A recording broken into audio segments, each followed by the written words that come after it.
Umugambi LADP mu mpfunyapfunyo uvuka ku wundi mugambi mukuru wa Rusumo usanzwe uriko urubaka urugomero rukomeye cane uzakiriza amatara ibihugu vy'u Burundi, Tanzania n'u Rwanda.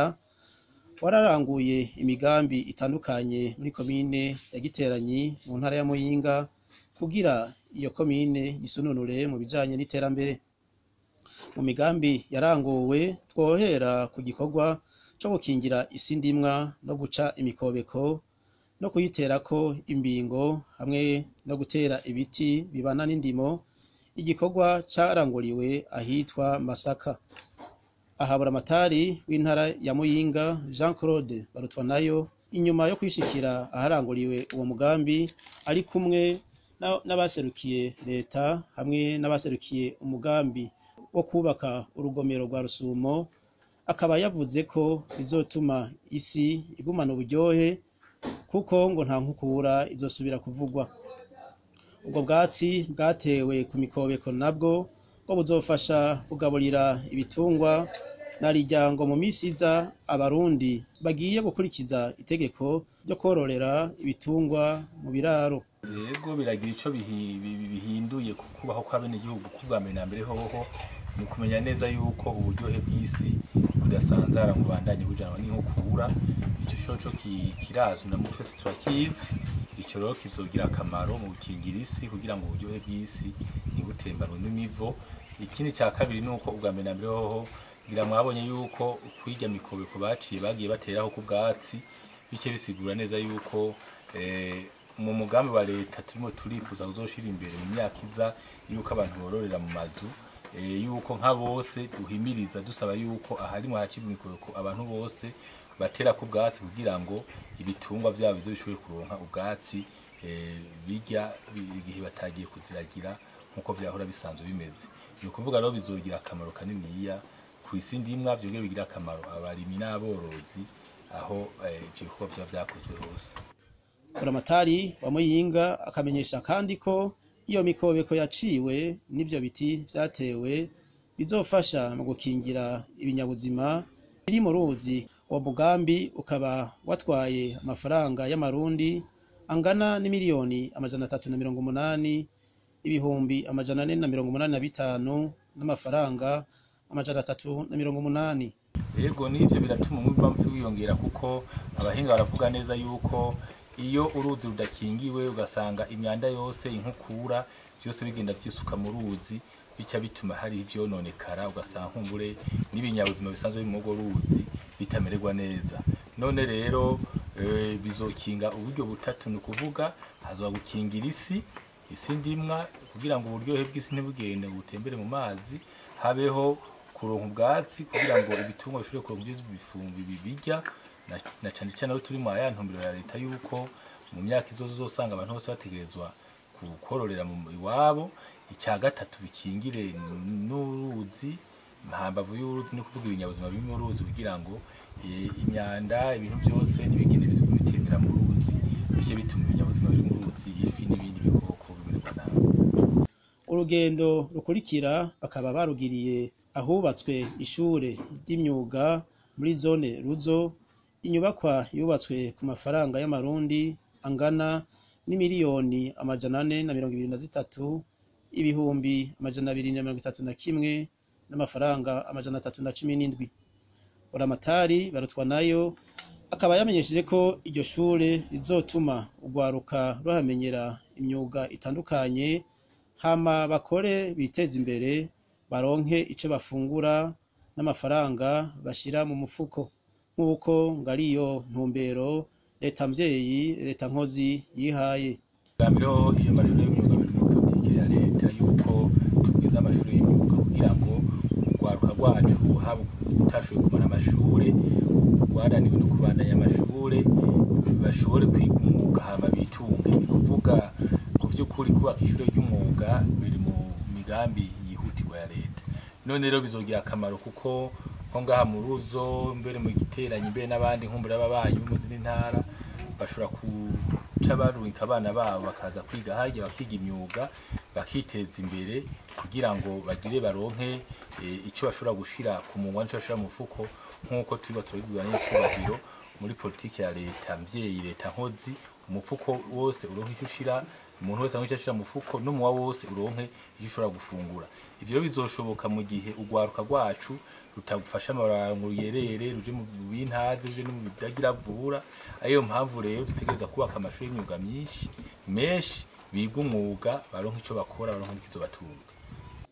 Bavuye ku ishure ry'imyuga baciye bagenda kuraba ivuriro rya kijambere yubatswe ahitwa Bugoma. Iyo nyubakwa ikaba yatwaye amafaranga y'amarundi angana n'imiliyoni 544 ibihumbi 326 n'amafaranga 633. Iryo vuriro rikaba rifise aho abakenyezi bazibarukira ahazovurirwa abana n'aho abakuze, rirafise kandi aho abaganga bazoba, hatibagiwe aho bazoturirira imyanda, utuzu twa sugumwe n'ibindi. Buramatari wa Muyinga akaba yarashimye ico gikorwa, ariko akaba yasavye abubatse iryo vuriro gukosora ibikorwa bimwe bimwe vyo kuri iyo nyubakwa, cane cane ahazoca amazi y'imvura ngo bahanonosore neza. Ikindi twabonye nkuko ahanyene turi kuri rino vuriro inyubakwa zubatse neza, ariko gusa hariho ibindi bikorwa bigikorwa cyane cyane ibikorwa bijanye no gukinga ku mazi yo havura yonona inyubakwa canke kononera abasanzwe baba ngaho mpabavu y'izi nyubakwa. No kuvuga ikibanza batoye bakamo iri vuriro ni kibanza gisanzwe kidateze, ariyo mpamvu rero usanga amazi adatorewe inyishu zotera ingorane zikomeye. Niyo mpamvu dusaba yuko abakoze ibikorwa ikibazo cyo kwegeranya ubwa mbere amazi ava kwa aya mazu ava ku mazu y'iri vuriro coja imbere y'ibindi byose, ayo mazi akegeranywa akiganirizwa hamwe. Ikindi cya kabiri nuko kubera hanamye ari ku misozi hanamye n'amazi yose atemba haba yinjira mu ivuriro canke ayaba yavuye nk'ahanyere ku ivuriro arakwiye guhabwa inzira, kandi inzira nyazo kugira ngo bakingire bazakingire ivuriro, bakingire abagwayi bari mu ivuriro, bakingire n'ibidukikije hamwe n'ababanyi basanzwe baba hepfo yahubatswe n'ivuriro. Omenya cyo nuko komine Gitiranye ni komine nini cyane, ni komine nini ifise nabene bihugu benshi. Ego barafise amavuriro mugabo ntitwari bwaronka amavuriro muri komine Gitiranye yotuma bene igihugu vyitwa yuko bakwije bafise aho bivuza bikwiye. Baratubwiye yuko abene igihugu ngaha bashobora kugenda ibirometero birenga 7, 8, 9 bagiye kwivuza ku mavuriro ya leta, ariko mu ntumbero ya leta nuko atamwe n'igihugu yorenza ibirometero bibaye vyinshi 5, 6 kugira ngo agere ahari ivuriro. Iri vuriro ryagiye aho nyaho kuko twasanze kubyukora bene igihugu ngaha bagira umwanya muremure kugira ngo agende ku ivuriro rya leta. Bizoheza bagabanirize urugendo, ubugira kabiri nkumbure bigabanye n'izindi ngorane zahora zituruka kutaca kwivuza, ukaje usanga nkumbura bene igihugu mwaramerwa nabi, ukaje usanga ku byukuri intumbero ya leta mvyeyi leta nkozi yuko umwe rero bateza gutunga agatunganye bakamererwa neza, ikigenda neza. Rero Imana Clement sibwo ikintu twatangura gushima cyambere na mbere banyene nk'ubu twangura tugenda kuvyara tugiye kure, twagenda mu za Mugano mu za Muyinga kaguha transfer bise umwana byamaze kwinjira bakaza kukopera ubwo kubera abaganga ari kure. Hari igihe ushobora kugenda ukagenda mu Kidasha ukagenda mu Ruzo bakikabananira bagaca bavuga ati reka tuguhe transfer yo kugenda Mugano kubera byamaze bise kwinjira n'ingene byabagoye, ugasanga turose ingorane nk'umwana agacapfira nko mu nzira cyangwa umwana agaca giriki, ugaca usanga hageze isaha yo kugira ngo apfuke ugaca usanga yagize iki yapfuye kubera bari kure. Kubera rero icyo twashimira hano ni iki ubu nimba bizoba binaniranye mu Ruzo twase tuzogira iki hano naho nibyananirana tuzoba tubona yuko twaroza ahandi tugira iki twikoraga. Cyanyene twashimira ko leta nuko nyene yatuzaniye ivuriro hano kuri no mutumba aho ari we wese ubu twe dufise akamwemwe ho nyene nimba ryugurure twishime rero twishimirize kubera turose honyine aho tuzonabyarira hafi n'abagabo bacu bahora bafata transfert yo kugenda kure nk'ubu jewe urashobora kuva ngaha ukagenda ndiwahibugo 5,000 kuja Mugana utarose ambirasi ni 30,000 urumva rero kuri icyo hageze yuko uzotanga 30,000 w'imoto 20,000 urumva wa mwana azaba yapfuye cyo twoshima rero nuko ngo mwatunyarukiriza mukagiri mukatwugururira n'utoba kivyara n'ubundi nawe azobe w'inyuma yanje azovyarire heza kandi hafi. Bavuye ku ivuriro baciye babandaniriza ahariko harubakwa inyubakwa yaho komine izokorera, ikaba ari inyubakwa ya kijambere igeretse, ikazotwara amafaranga y'amarundi angana n'imiliyoni 383 ibihumbi 476 n'amafaranga 470. Mustanteri wa komine Giteranyi Ndagijimana Janvier akamenyesha ko iyo nyubakwa yubatswe ahantu hazokorohereza abakozi ba komine kubera yubatswe aho nka bose basanzwe baba. Ikindi ngo nuko hazokorohereza abenegihugu muri rusangi kuko yubatswe mu kibanza kiri hagati na hagati. Ego inzu dusanzwe dukoreramwe n'ubu novuga ntadidinganya yuko iri munsi iyi nyubakwa mubona iriko iraduga kuko ico ndabikivuga kubera turavye ibisata bisanzwe birangurira ubuzinga mu komine usanga bamwe bari hirya abandi hino, hanyuma ugasanga mu biro vya komine hari novuga umugwi wegereye cyane gose mustanteri mugabo ibindi bisata ugasanga bikorera hirya no hino. Mbega none inyubakwa mubona aho bayubatse ariho hazorohereza abenegihugu muri no komine? Cyane gose kuko turavye n'abakozi ba komine usanga benshi baba kuri centre, hanyuma rero kugira ngo bashike hariya dusanzwe dukorera asanga bamwe baracererwa abandi muri rusangi hazoborohereza kuko benshi baba ngaha niho basanzwe batsindara. Hanyuma kandi ikindi nuko novuga yuko nagace gasa nakari hagati na hagati yikomine yose muri rusange. Urugendo bakaba baruhereje ahazova amazi azokwiragizwa ahakenye amazi gusumba ahandi muri komine ya Giteranyi. Waserukiye leta muri urwo rugendo Nolaske Ndayihaye akaba yamenyesheje ko iyo migambi izogirira akamaro cyane abenegihugu. Merci beaucoup. Effectivement, nous avons été délégués par différents ministères en charge de l'exécution de ce projet de Rusumo Falls dans toutes ses composantes. C'est pas seulement en province Kirundo, c'est pas seulement en province Muyinga, sur tous les aspects du projet Rusumo. Et je suis ici en tant que membre du conseil d'administration pour le Burundi. Je suis avec mes collègues, un autre du ministère des Finances, un autre de la Régie des eaux, parce que le conseil d'administration se compose de six membres, 2 par pays. Nous sommes ici alors pour visiter les projets qui ont été réalisés dans le cadre du projet Rusumo pour le compte du Burundi. Et effectivement, nous avons visité les projets réalisés en connectivité avec la composante principale qui est l'aménagement de la centrale hydroélectrique de Rusumo qui va générer 80 MW qui seront partagés entre les 3 pays. Maintenant, il y a d'autres projets alors pour appuyer le développement local de la zone d'intervention du projet. C'est notamment en commune Busoni de la province Kirundo, c'est en commune Giteranyi de la province Muyinga où nous sommes aujourd'hui. Hier, nous étions en province Kirundo, commune Busoni. Maintenant, nous venons de visiter les projets réalisés dans ce cadre dans la commune Giteranyi de la province Muyinga.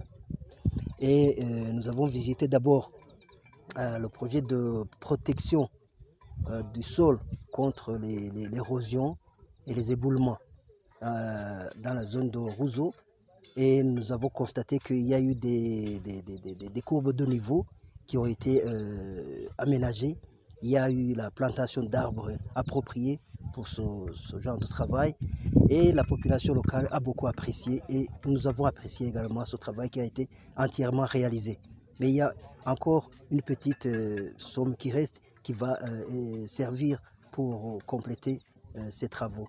Après, nous avons visité le centre d'enseignement des métiers de Roseau également, qui est un centre très bien construit avec beaucoup de composantes, notamment la plomberie, notamment la soudure, notamment la transformation agroalimentaire.